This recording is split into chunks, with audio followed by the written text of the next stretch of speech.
అంతా తయారైంది. అందాల పోటీలకు సర్వం సిద్ధం చేసిండ్రు మనోళ్ళు. ఐతారం మాపటికి ముద్దుగుమ్మల పోటీలు షురు అయ్యేతానికి అన్ని తీర్ల రెడీ చేసిండట. తెలంగాణ సర్కారు ఎక్కడ ఎవ్వలకు ఏ లోటు రాకుండా ఏర్పాట్లు చేసిందట. ఇప్పటికే పట్నాన్ని అందంగా సుందరంగా తయారు చేసిండ్రు. ఇంకా కొన్ని దిక్కులలో చేస్తున్నారు. మరి వాటి సంగతి ఏందనేది ఒకసారి చూద్దామా? పాన్రిమల గజ్జు గజ్జుమనే తీరుగా గచ్చిబౌలి స్టేడియంలో మిస్ వరల్డ్ పోటీలు షురూ చేస్తారట.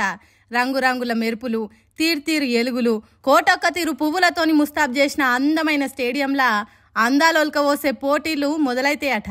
ఇప్పటికే విమాన స్టేషన్లు, అక్కడి నుంచి పట్టణానికి వచ్చే దారులు సోకుగా తయారైనాయట. వాటన్నిటిని చూసుకుంటూ వచ్చిన అందమైన అమ్మాయిలు అబ్బా మాకంటే హైదరాబాదే ఎక్కువ సుందరంగా ఉన్నదని అనుకునేటట్టు చేసిండ్రు పట్టణాన్ని. ఇప్పటికే 95 దేశాల అందగత్తెలు హైదరాబాద్ చేరుకున్నారు. ఇంకో 20-30 దేశాల నుంచి రావాల్సిన ముద్దుగుమ్మలు ఉన్నారు. వాళ్ళే కాదు, పోటీలు పెట్టేటోళ్ళు, వాళ్లకు సాయం చేసేటోళ్ళు మన తెలంగాణ సంస్కృతి చూసి ముచ్చట పడేటట్టు టూరిజం శాఖలు ఏర్పాట్లు చేస్తున్నారట. తెలంగాణ సర్కార్ ఇటు దిక్కు వచ్చిన వాళ్ళకు సవలతులు మంచిగా చేస్తుంటే, ఇంకో పక్క ముద్దుగుమ్మలు పోటీలను ఎట్లా షురూ చేయాలి అనే దాని మీద ప్రాక్టీస్ చేస్తున్నారు. 120 మంది పోటీ పడుతున్నారు కాబట్టి వాళ్ళని ఎట్లా గ్రూపులు చేయాలి, వాళ్ళని ఎక్కడికి పంపాలి, వాళ్ళు పోవాలనుకున్న కాడికి ఎట్లా తీసుకుపోవాలనే దాని మీద ట్రైనింగ్లు ఇస్తున్నారట. 31వ తారీఖు వరకు పోటీలుంటాయి కాబట్టి ప్రపంచ దేశాల నుంచి వచ్చిన అందగత్తెలు మన తెలంగాణ చరిత్రను, వారసత్వాన్ని, పర్యాటక జాగలను తిరిగి చూస్తారు. అంటే గుడులు, గోపురాలు, పాతకాలం కట్టడాలు, రాజుల కాలం నాటి రాతి కోటలు తిరిగి చూస్తారు. అదొక్కటే కాదు, హైదరాబాద్ పట్టణం ప్రపంచంలోనే నంబర్ 1 దవాఖానాలు, డాక్టర్లున్న రాష్ట్రం కాబట్టి ఇక్కడ ఎసోంటి వైద్యం చేస్తున్నారని తిరిగి చూస్తారట. అందుకోసం ముఖ్యమంత్రి రేవంత్ రెడ్డి, టూరిజం మంత్రి Jupally Krishna Rao, tourism corporation chairman Patel Ramesh Reddy ఆ శాఖల ఆఫీసర్లతోని మాట్లాడిండ్రట. ఎక్కడ ఏర్పాట్లు తక్కువ కాకుండా చూసుకోండి, తెలంగాణలో జరిగిన అందాల పోటీలను వచ్చినోళ్ళు జీవితాంతం గుర్తుపెట్టుకునేటట్టు చేయాలి అన్నట్టు చెప్పిండట సీఎం రేవంత్ రెడ్డి. ప్రపంచమే పరిశాన్ అయ్యేంత ప్రకృతి అందరులు మన తానే ఉన్నాయి కాబట్టి తెలంగాణ జరూరానా అనే నినాదాన్ని దునియా మొత్తం మన దిక్కు చూసేటట్టు చేయాలని చెప్పిండట. ఈ అందాల పోటీలను ఏదో పెట్టినామన్నట్టు కాకుండా తెలంగాణ పబ్లిక్కు నౌకర్లు వచ్చేటట్టు, తెలంగాణకు పెట్టుబడులు వచ్చేటట్టు, పర్యాటక రంగానికి గిరాకీ పెరిగేటట్టు చేసుకోవాలని చెప్పిండట. అందాల పోటీలకు వచ్చిన ముద్దుగుమ్మలు వాళ్ళ దేశానికి పోయినాక తెలంగాణని కలవరిచ్చినట్టు, అక్కడ మన రాష్ట్రం గొప్పతనాన్ని ప్రచారం చేసేటట్టు ఏర్పాట్లు చేస్తున్నారట.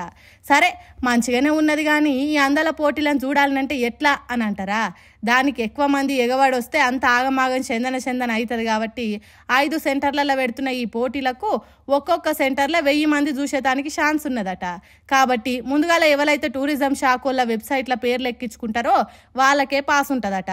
కాబట్టి అందాల పోటీలు చూడాలి అని అనుకునేటోళ్ళు రిజిస్ట్రేషన్ చేసుకోండి. ప్రపంచ దేశాలను కాదని ఈ అందాల పోటీలను ఏరి కోరి మన తెలంగాణలో పెడుతున్నారు కాబట్టి మన రాష్ట్రానికి మంచి పేరు వచ్చేటట్టు సపోర్ట్ చేయండి. తెలంగాణ సర్కారుకు మద్దతు ఇచ్చి అండగా నిలబడుండ్రి అని కోరుతున్నదట టూరిజం శాఖ. మనకు పాకిస్తాన్ దేశానికి నడుమ జరుగుతున్న యుద్ధము ఆగేటట్టేగా అనిపిస్తున్నది. 1-2 రోజుల ఆలస్యం అవుతుంది కావచ్చు, కానీ యుద్ధం ఆగుడు మాత్రం పక్కా అనిపిస్తున్నది. ఎందుకు ఇంతల్మే పాకిస్తాన్ దేశం చేతులు ఎత్తేసిందా, మన సైన్యం దెబ్బకు బెంబేలు ఎత్తిందా, తలొంచిందా అనే కదా మీరు అనుకునేది. అది ఎట్లాగో జరగదు, కానీ యుద్ధం ఆపేతానికి ఓ పెద్ద మనిషి రంగంలోకి దిగుతున్నాడట. మరి ఆ పెద్ద మనిషి ఎవరు, అరచేతిని అడ్డు పెట్టి యుద్ధాన్ని అడ్డుకుంటాడా అనేది మీరే చూడండి.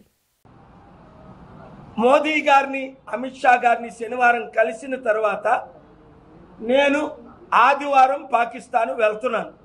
అరే అక్కడికి ఎందుకే పాలన్నా, మనోళ్ళు పాకిస్తాన్ మీద బాంబులు వేస్తున్నారు, నువ్వు అక్కడికి పోతే ఆగమైతావు కాదే అంటే నువ్వు చెప్పి తినేటోనివి కాదాయే.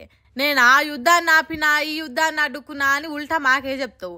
పరిస్థితి మంచిగా లేదు. పాకిస్తాన్ దేశం పోయే ఆలోచన మానుకోయే, ఎందుకైనా మంచిది. నిన్ననే పెద్ద ఆయనతో మాట్లాడాను. పెద్ద ఆయన ఎవలా? పెద్ద ఆయన ఎక్కడుంటాడు?